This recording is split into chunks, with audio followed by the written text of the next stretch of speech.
Seu gato pode estar traumatizado e você nem sabe disso.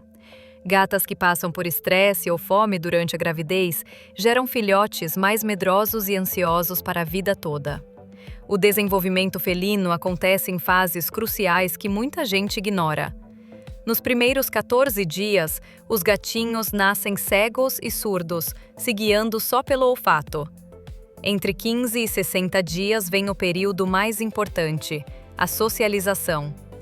É nessa janela que seu gato aprende praticamente tudo o que vai carregar para sempre. Se ele não for exposto a pessoas, barulhos e outros animais nessa fase, vai ser um adulto medroso e antissocial.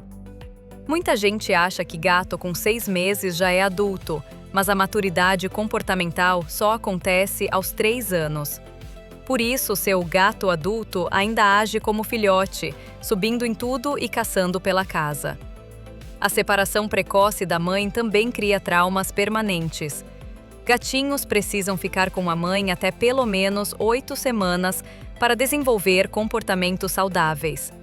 Para mais dicas sobre comportamento felino, segue o canal Gats e descubra os segredos da mente dos seus bichanos.